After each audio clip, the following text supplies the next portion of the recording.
Hello, and welcome to The Art of Being Selfish. I am Dr. Sims, a licensed psychologist, and on this channel, I discuss ways to take care of yourself or be selfish so that you feel nourished and filled enough to take care of others. Now, while we will be talking about topics related to mental health on this channel, this is not a substitute for therapy.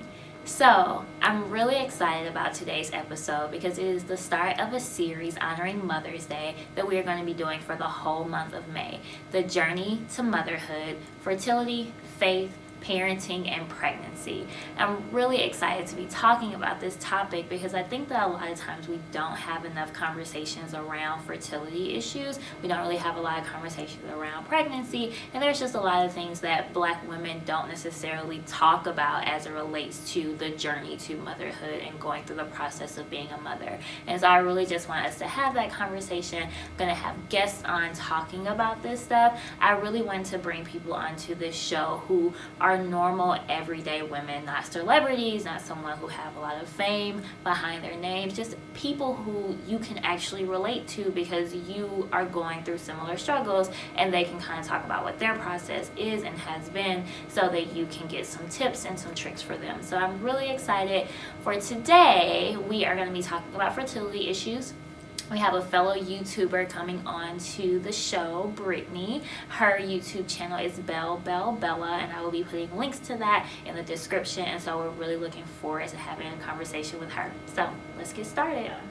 Thank you, Brittney, so much for joining me today. You're welcome. So as I mentioned earlier, I'm going to post all of the links to Brittney's video so that you can see the full journey of what she's been through. So just to kind of situate this conversation a little bit for the viewers, tell us a little bit about your timeline of what you've been through and just kind of what that experience has been like for you emotionally. Okay.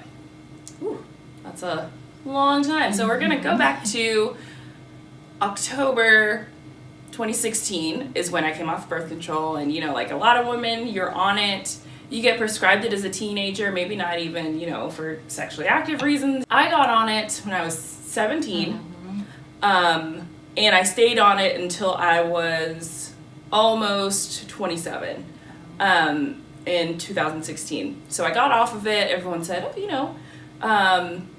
your period will return in the next month, and birth control falls out of your system really fast. So that wasn't the case. So I had a period in October, and this is going to be probably a little bit TMI. This is definitely a woman's watch video, and men too, because everybody needs to know about this. But I got a period in October that was normal length. It was 24 days. It was actually a little short, but 24 is still considered normal. And then I didn't get a period for 54 days after that. So then I was like, okay, that's weird. And I would ask my mom's a nurse, and they were like, oh, well, sometimes it takes a while for your period to come back. It can take up to a year. I wasn't satisfied with that. So I waited for the next cycle, and I was like, well, maybe that was just a fluke. So the next cycle was 52 days. So at that point, I was like, something's wrong. This is not right. And I think that's one thing that I've learned, and we can talk about that later. You have to advocate for yourself. In the medical world, as a Black woman especially, you need to advocate for yourself. So I called my primary care. She was like, oh, it can take up to a year for your period to regulate itself, so don't worry about it. And then I called my OBGYN, and she said, well, come in, let's get some blood work. So after all that testing, it came back I had PCOS. I have a very high level of androgens, and my AMH, which is anti-Müllerian hormone, your normal number is a 1 or 2. Mine came back at 11. So that is pretty characteristic of PCOS. You either have an ultrasound, you see your ovaries, you have high AMH, you have chin hair, facial hair where you're not supposed to have it, and acne. Acne is also a indicator of PCOS or hormone imbalance, because that's what PCOS is. So that took us to May. That cycle, we started at the OB. She said, let's take some letrozole, which is an ovulation induction medication. So when you have PCOS, that means that you're not always releasing an egg every month. So that's why my periods were so long. So even though I still got a period after 54 days, I most likely wasn't producing an egg. It was kind of a withdrawal bleed. So we tried letrozole. That didn't work for 1 month at the OB, and that's usually not where you get that kind of treatment. You usually have to go to a reproductive endocrinologist, a fertility doctor to get that. So that's where we went the next month, and then from May until August, we tried that same ovulation induction medication. We tried IUIs, 2 IUIs in August and September, end of September.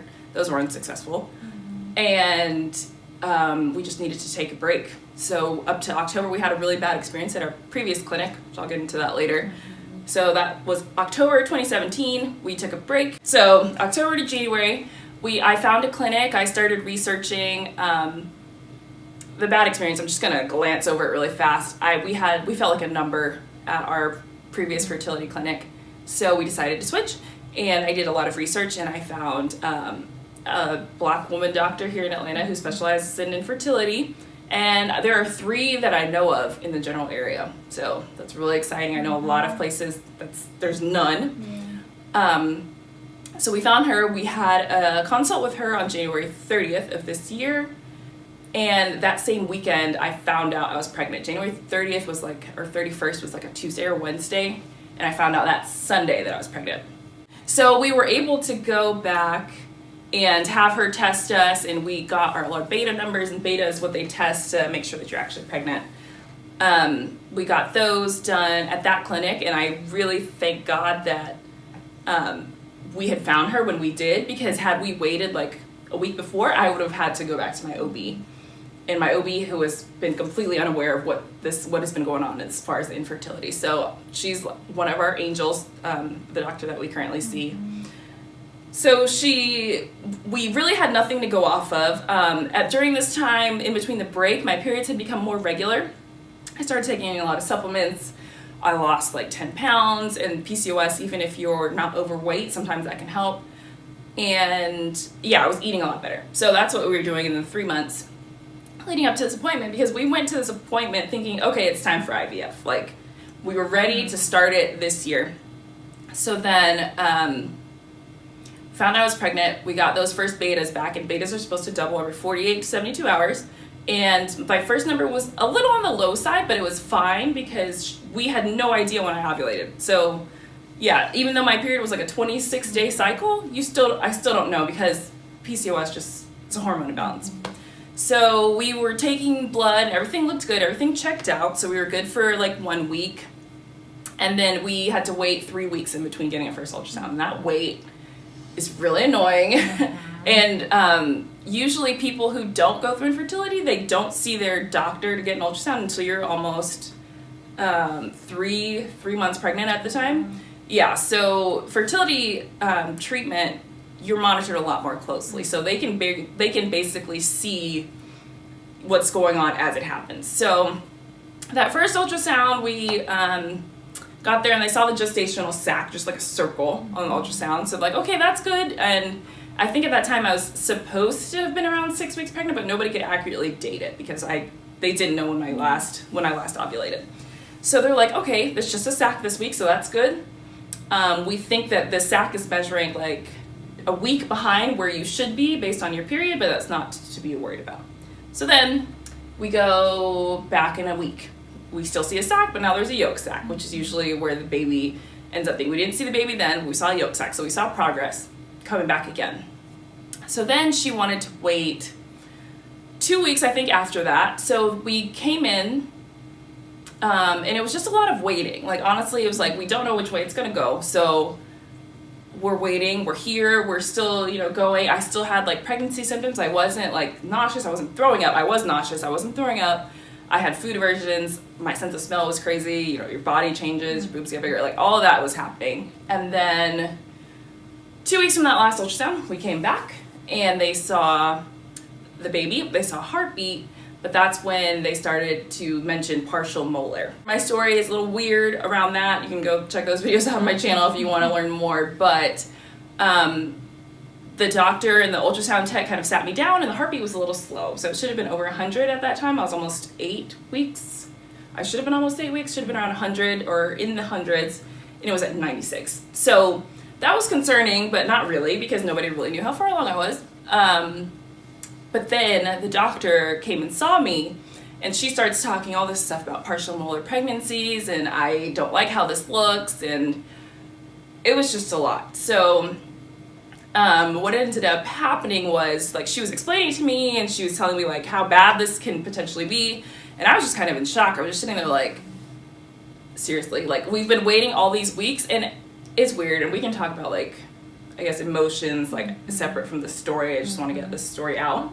So yeah, I was sitting there like, okay, well, we are still in limbo again, because we had a heartbeat after she told us that it could be a partial molar, and basically, very, very short. Partial molar, you see the gestational sac and you see the baby, but there are also other dots that follow around your placenta, which are moles. That's why it's called a molar pregnancy. That can potentially, long time down the road, if it's not taken care of, turn cancerous. So then we had to wait another week, and that brought us to March 21st, and it came in, and there was no baby. The sac had collapsed, and the moles had gotten so much bigger than the week before. And the oncologist was like, we need to get this out now. So I had an emergency D&C scheduled the next day, and my husband's birthday was that Friday.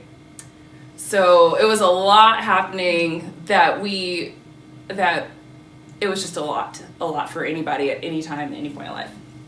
So that happened March 22nd. So now with a molar, I have to follow my pregnancy hormone levels back down to 0 and be monitored until they are 0 for 6 months. So I'm not allowed to try, according to medical professionals anyway. We'll see how that works out later on, but I'm not allowed to try for 6 months. And they have to come down from 60,000. Yeah, so I started, or the day of the D&C, I was at 61,000 HCG, which in complete molars or partial molars, your HCG is usually very, very high, because all those like little sacs produce HCG. But that wasn't the case. Usually you have an HCG over 100,000, so I wasn't in that category. So it's weird. Everybody's different, but that's medically how everything's been happening.